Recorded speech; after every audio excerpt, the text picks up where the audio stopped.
하라라고 말씀하신 것처럼 오늘도 하나님 앞에 나온 여러분들 마리아가 예수를 낳을 것이라고 하는 천사의 예고를 받고 주의 애종이 오니 말씀대로 이루어지이다라고 고백하였던 그 고백처럼 저와 여러분들에게도 놀라운 순종의 고백이 임하시기를 간절히 축원합니다.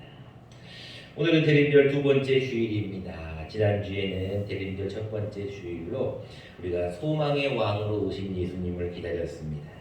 그래서 우리가 촛불 하나를 켰었고 오늘은 평화의 왕으로 오신 예수님을 기다립니다. 라는 의미로 촛불 두 개를 켜려고 합니다. 소망의 왕으로 오신 예수님을 우리가 맞이하고 준비하기 위해서 우리는 기다림이라고 하는 인내를 해야 된다면 오늘 두 번째 주일에는 평화의 왕으로 오신 예수님을 맞이하기 위해서 우리가 회개하는 그러한 역사가 있어야 됩니다. 우리가 먼저 초를 켜고 말씀을 이어가도록 하겠습니다.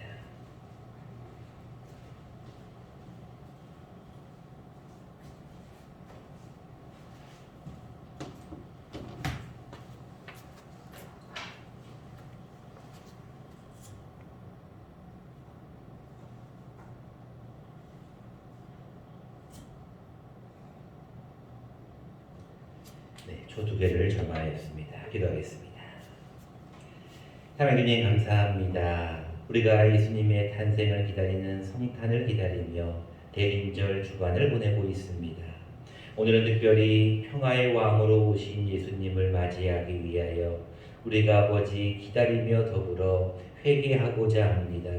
하나님 우리의 잘못을 용서하시고 우리가 주님의 뜻대로 살지 못하였음을 말씀대로 살지 못하였음을 회개하오니 평화의 왕으로 오신 예수님께서 이 세상에 우리가 마귀의 권세로부터 온전히 끊어지고 하나님과 우리 사이가 관계가 더 평화로울 수 있도록 축복하여 주시옵소서. 감사하고 이 모든 말씀 예수님 이름으로 기도합니다. 아멘.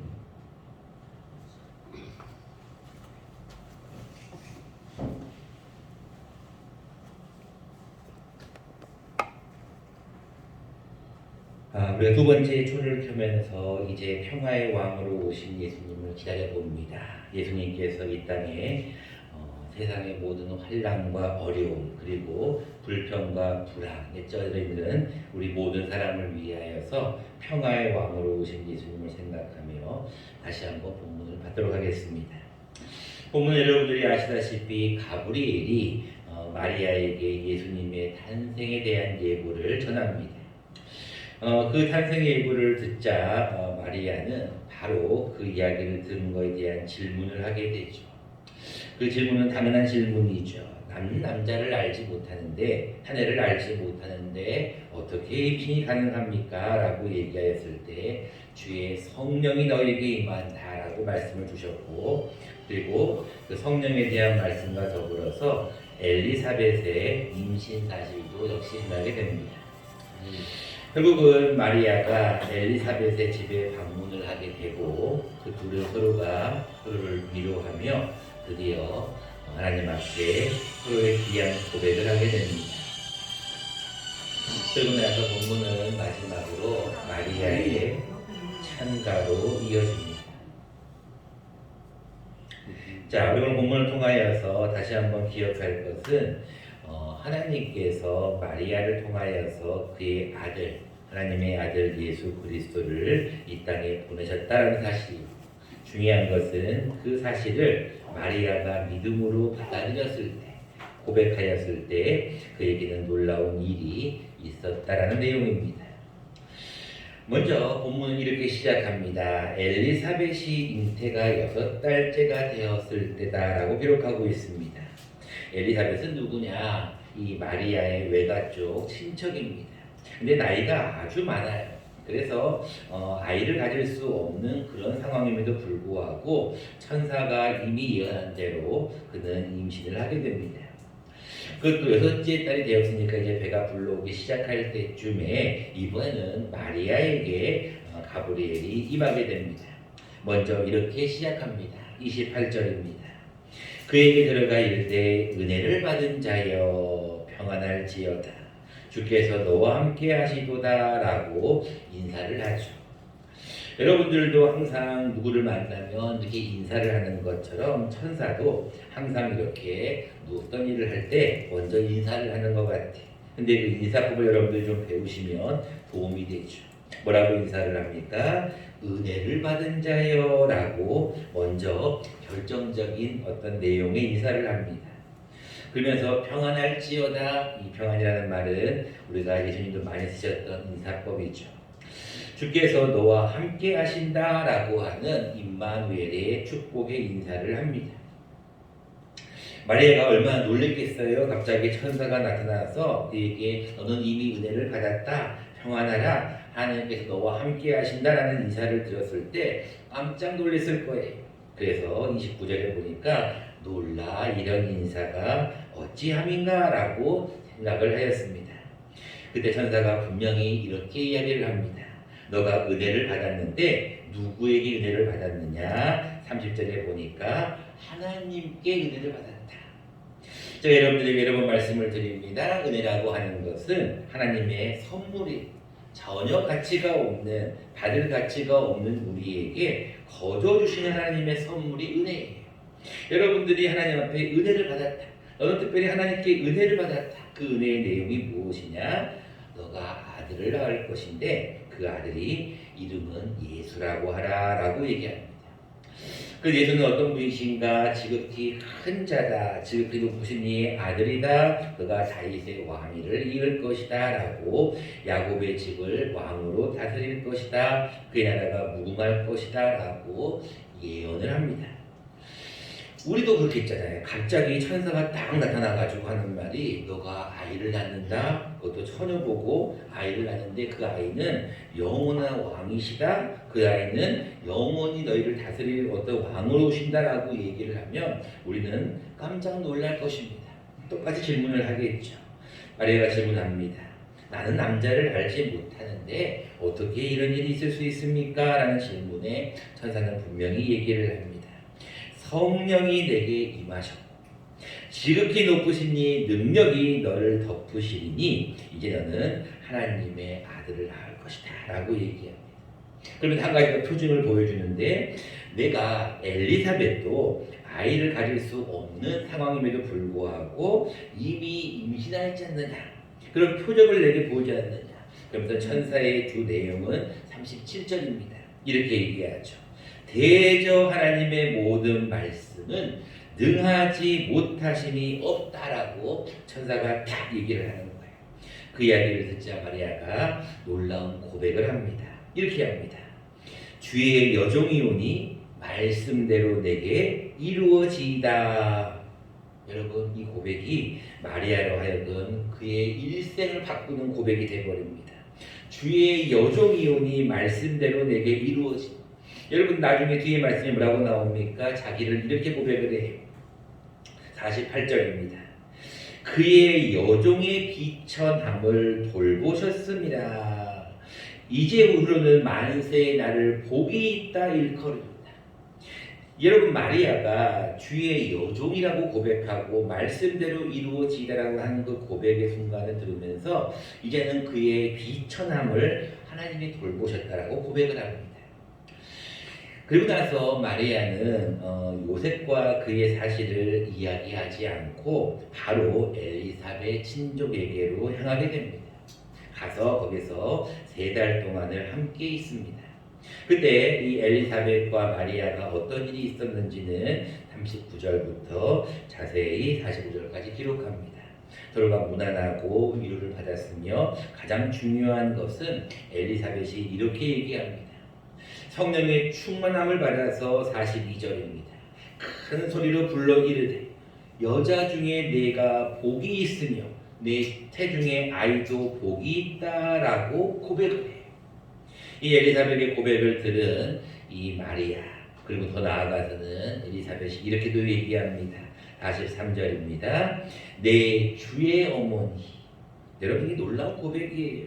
자기의 주인, 자기의 주님의 어머니가 된다는 거예요. 즉 예수님의 어머니가 내게 나아온다라고까지 고백을 하게 됩니다. 마리아는 하나님 앞에 찬송을 하고 오늘 본문 석 달쯤 있다가 집으로 돌아오는 내용까지가 오늘의 본문의 내용입니다. 자, 우리가 오늘은 대림절 두 번째 주일을 맞습니다. 대림절 두 번째 주일을 맞으면서 평화의 왕으로 오신 예수님을 기다린다라고 말씀을 드렸어요. 자, 평화의 왕으로 오신 예수님을 기다리기 위해서 우리는 회개해야 된다라고 얘기합니다. 여러분들, 오늘은 우리가 회개해야 될 때 무엇을 회개해야 될 것인가를 함께 말씀을 나누어 보려고 합니다. 첫 번째입니다. 우리 하나님 앞에 무엇을 회개해야 될까? 평화의 왕으로 오신 예수님을 맞이하기 위해서 우리는 고백하지 않는 죄를 회개해야 됩니다. 무엇을 고백하지 않는 죄일까요? 말씀대로 내게 이루어지이다라고 우리가 고백하지 않는 죄입니다. 이게 어떻게 죄가 됩니까? 라고 얘기하지만 여러분, 하나님 앞에 우리가 말씀대로 서 있지 않으면, 말씀대로 이루어지지 않으면 우리는 다른 것으로 이루어지게 되어 있어요. 그것이 자기 자신으로 되어 있을 수가 있고, 그것이 환경으로 되어 있을 수가 있고, 그것이 사탄으로 말미암아 될 수도 있는 거예요. 왜 그러냐면 우리는 항상 입술로 고백을 해야지만이 그 사람의 마음을 알 수도 있고 우리가 더 나아가서 구원에 이를 수도 있기 때문에 그래요. 여러분들이 너무나 잘 아는 말씀이 사람이 마음으로 믿어 의에 이르지만 입으로 시인해야 돼. 근데 그 고백이 얼마나 중요하냐. 하나님 앞에 우리가 말씀대로 이루어지이다라고 고백할 때 천사가 떠나가게 돼. 천사가 그 이야기를 듣고 너가 올바른 고백을 하였구나. 여러분들 잘 아는 고백 있지 않습니까? 베드로가 고백을 해요. 마태복음 16장에 너희는 나를 누구라 하느냐라고 했을 때 시몬 베드로가 이렇게 얘기합니다. 주는 그리스도시 살아계신 하나님의 아들입니다라고 고백하였을 때 바요나 시모나 내가 복이 있다라 그러거든요. 여러분들이 올바른 고백 하나를 잘하면 여러분들이 달라진다니까. 근데 우리는 하나님 앞에 항상 고백하는 걸 주저해요. 왜요? 이 고백이 혹시나 잘못된 건 아닐까? 이 고백을 하여서 혹시나 꼬중 듣는 건 아닐까라는 그런 생각이 들기 때문에 그렇습니다. 마리아가 생각을 한번 해보세요. 처녀가 갑자기 아이를 가진다라고 이야기를 들었을 때 여러분들은 어떨 것 같습니까? 여러분들이 만약에 처녀의 입장에서 결혼하기 전인데 그것도 요셉이라는 자와 정혼을 하였는데 이제 결혼할 남자가 있는데 남자가 있는 상황에서 아이를 가진다는 이야기를 들었을 때 여러분들은 이해가 되나요? 여러분들이 이 마리아의 고백처럼 어떻게 된 일입니까? 라고 했을 때 주의 성령이 임하였고 하나님의 능력이 너를 덮어서 너가 아이를 갖는다라고 얘기를 했을 때 여러분들은 그 말에 아멘으로 고백할 수 있겠냐는 거예요. 그렇게 될 줄로 믿습니다라고 고백할 수 있겠냐는 거예요. 사실은 절대로 쉽지가 않습니다. 우리가 고백한다는 것은 그만큼 어려운 거예요. 여러분들 오늘 성탄 두 번째 대림절 두 번째를 맞이하면서 달라진 게 하나가 보이시죠? 그것은 뭐예요? 이 트리가 갑자기 생겼습니다. 물론 매년마다 맞는 우리가 트리이겠지만 이 트리를 보면서 여러분들은 어떤 생각을 하십니까? 제가 어제 이 트리를 보면서 갑자기 그런 생각이 들었어요. 왜 갑자기 교회는 성탄절이 되면 트리를 만들고 왜 성탄 트리를 만들면서 점등식이라는 걸 할까라고 제가 생각이 갑자기 드는 거예요. 그래서 뭐 시청이나 큰 건물에서도 항상 큰 나무 트리를 만들어서 점등식을 한다. 교회에서도 다들 대림절이 되면 12월 달이 되면 뭐 휘황찬란하게 뭐를 하는 거에 대해서 갑자기 좀 의문이 들었어요. 그래서 한번 찾아봤습니다. 추리의 의미가 이렇더라고요. 성탄 추리의 의미는 창세기 3장에 나와 있는 이 나무가 생명나무를 의미한대요. 생명나무를 상징하는 거고 여기 여러분 보면 볼이 있잖아요. 이 볼이 선악과를 또한 상징한다고 해요. 그래서 사람들이 선악과를 따먹어서 아담과 하와가 선악과를 따먹어서 결국은 죽게 되잖아요. 마찬가지로 이 선악과를 상징하는 의미. 근데 여러분 여기 보시면 지금 뭐가 보이나요? 반짝반짝 불빛이 보이잖아요. 여러분 빛이 무엇을 상징하나요? 빛은 예수 그리스도를 상징하잖아요. 즉 다시 말하면 이 성탄 추리에 의미가 있더라고요. 즉 사람들은 죽을 수밖에 없는 죄인인데도 예수 그리스도로 오셔서 빛을 발하셔서 결국은 사람들의 죄를 용서해 주신다는 의미가 있더라고요. 그래서 저는 네온 사인이 반짝거리는 교회마다 이렇게 줄을 매달고 교회마다 이렇게 추리를 하는 걸 보면서 이것이 그냥 단순하게 어떤 아름다움을 보이기 위한 것보다도 세상의 빛으로 오신 예수님을 우리가 다시 한번 기억해 보자는 의미인 것 같아요. 마찬가지입니다. 우리의 죄도 마찬가지예요. 하나님, 내가 말씀대로 내게 이루어집니다 라고 고백하지 않는 것은 잘못됐다는 거예요. 성경은 우리로 하여금 뭐라고 얘기하냐면 고백을 잘하면 그 고백을 잘하는 사람으로 말미암아 인생이 달라진다는 거예요. 43절 말씀을 보겠습니다. 엘리사벳은 마리아를 향하여 이렇게까지 고백합니다. 내 주의 어머니가 내게 나오니 라고 고백을 해요. 여러분, 한참 어린 사람한테, 그것도 처녀인 그 마리아에게 내 주의 어머니라고 고백을 해요. 근데 여러분, 또 마리아가 그 엘리사벳에게 무엇하니까 그 아이가 뛰는다고 기록하고 있냐면 41절을 보시겠습니다.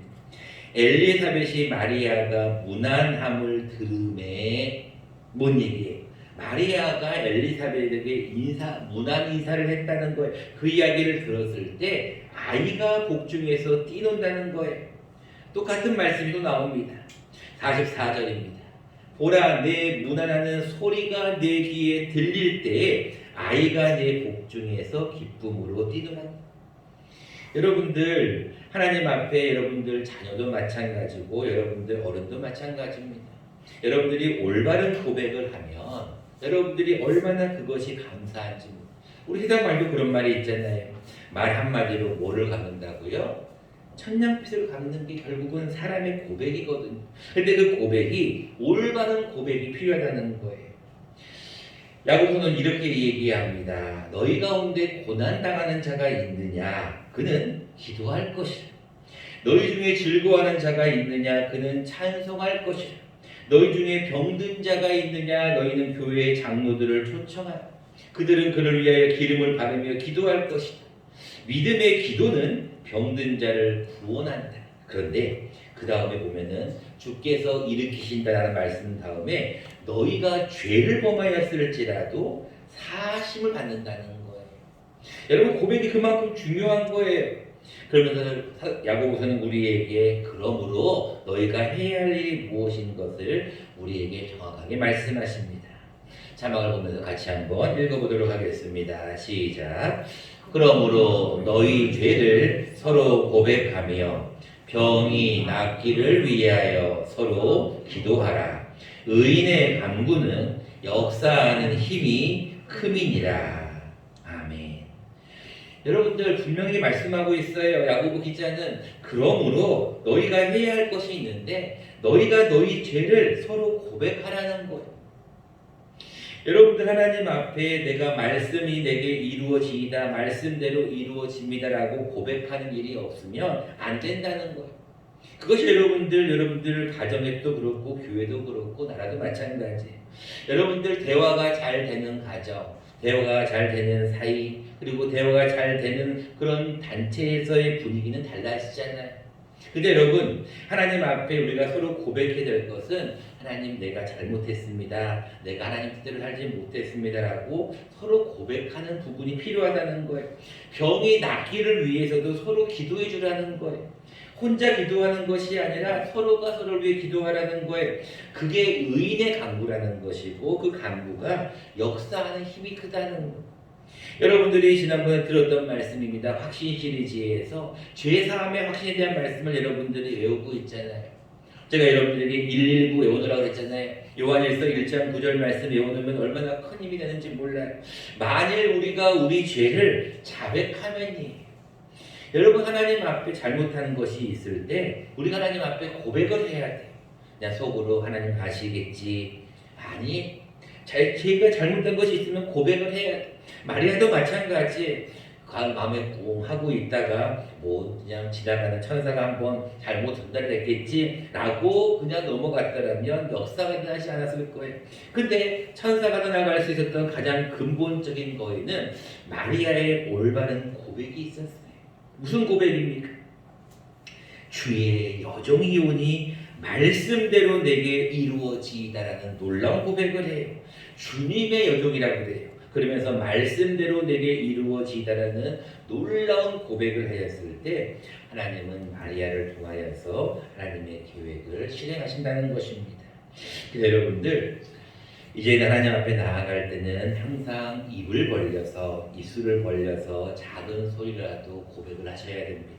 이 올바른 고백을 하면 하나님이 그 위에 교회까지 세우겠다. 그 반석 위에 교회를 세우시겠다는 거거든요. 여러분들 신앙 고백을 왜 해요? 마찬가지예요. 여러분들 매주마다 신앙 고백을 하거나 수요예배 때마다 주기도문을 하는 이유는 간단합니다. 우리가 하나님 앞에 교동문을 서로 낭독하는 것도 마찬가지. 말씀을 서로 읽는 것, 교독하는 것도 마찬가지. 고백하는 겁니다. 여러분들이 항상 고백하면 그 고백 가운데 하나님의 역사가 임한다는 것을 기억하시기 바랍니다. 두 번째입니다. 우리는 무엇을 회개해야 될까?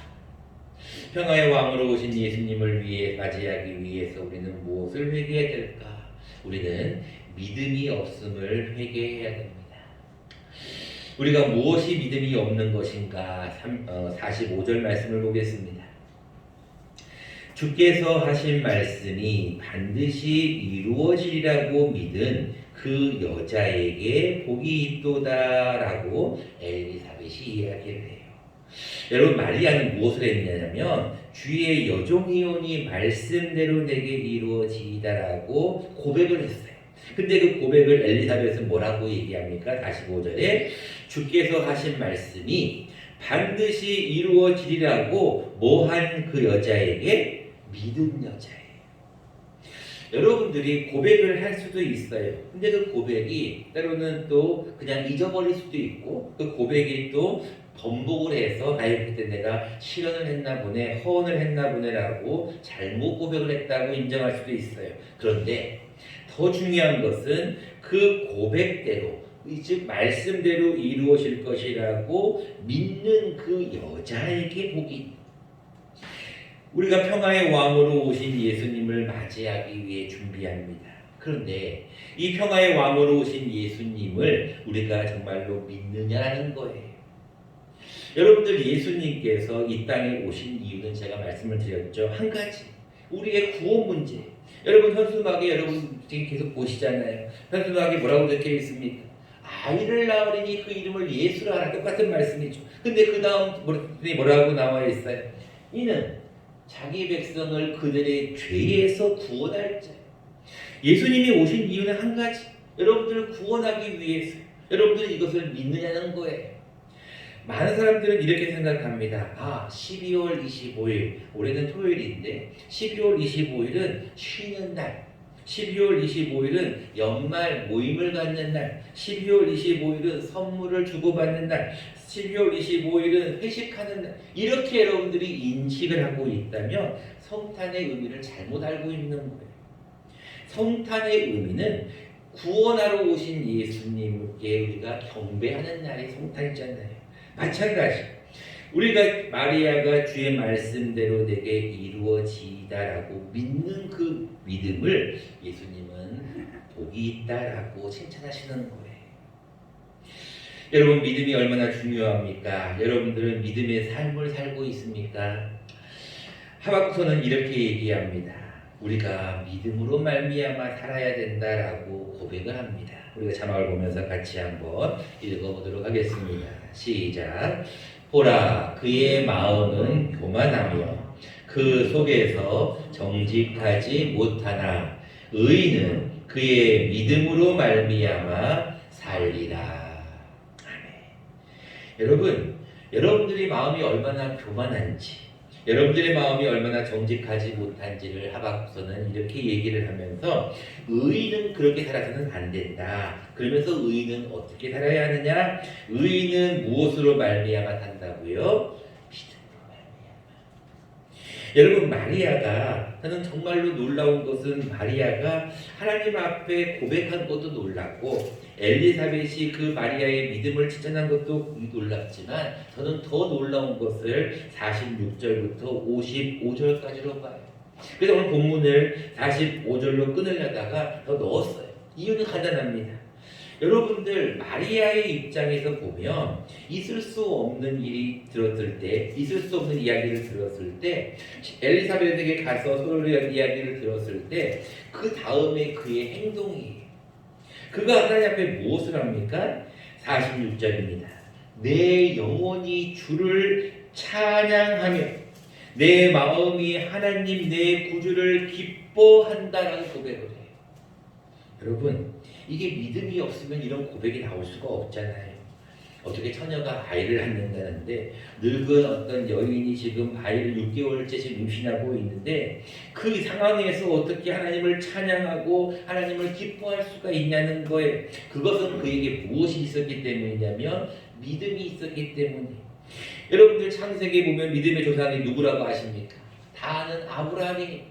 믿음의 조상 아브라함이 하나님 앞에 무엇으로 의로 여기심을 받은 줄 아세요? 하나님께서 아브라함의 무엇을 보고 그를 의인으로 인정하신 줄 아세요?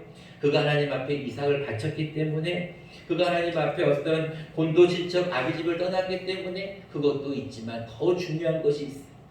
제가 시간 관계상 말씀은 있지 않습니다. 집에 가셔서 읽어보고 창세기 15장에 처음으로 믿음에 대한 얘기가 나와요. 뭐라고 말씀하냐면, 아브라함이, 그때는 아브라함도 아니에요. 아브라함이 여호와를 믿으니 여호와께서 이를 그의 의로 여기셨어요. 여러분, 하나님 앞에 여러분들이 믿음으로 산다는 것은 저는 뭐라고 생각하느냐? 한 가지라고 생각해요.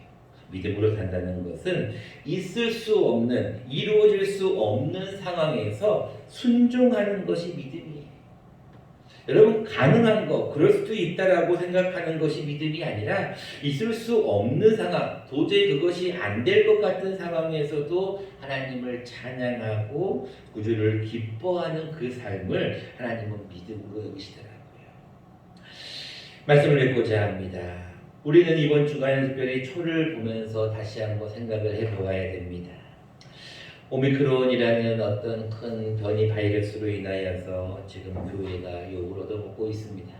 그리고 그 교회로부터 집단 감염에 대한 우려도 소식도 있습니다. 코로나19 위드 코로나라는 상황도 잠시 내일부터 중단이 또 된다고 합니다. 여러 가지 상황이 악재가 많이 끼어 있습니다. 그럼에도 불구하고 우리가 이 예수님을 기다리는 이유는 한 가지입니다. 예수님이 임하시면 우리에게 평화가 임하기 때문입니다. 두려움과 걱정과 근심과 불안에 쌓여 있는 5,000명이 넘었다, 몇 명이 넘었다라고 하는 그런 두려움 속에서, 노인들이 많이 죽는다라는 그런 두려움 속에서 우리가 하나님 앞에 다시 한번 평화를 가질 것은 예수 그리스도의 탄생입니다. 그는 우리의 화평이신지라 둘로 하나를 만드사 중간에 막힌 담을 하시는 것은 예수님의 탄생밖에 없어요. 여러분, 예수님의 탄생을 우리가 그래서 이 한 주간은 다시 한번 기다립니다. 예수님 오셔서 우리 자신에게 우리 마음의 평화를 주십시오. 우리 가정의 평화를 주십시오. 우리 교회의 평화를 주십시오. 이 나라의 평화를 주십시오라고 기도하셔야 돼요. 그를 위해서 우리가 이번 주에 해야 할 것은 하나님 앞에 잘못한 고백이 있다면, 또 하나님 앞에 믿음으로 살지 못한 고백이 있다면 하나님 앞에 회개하며 나아갈 때 주님께서 우리에게 큰 평화의 선물을 주실 줄로 믿습니다. 사랑해 주님 감사합니다.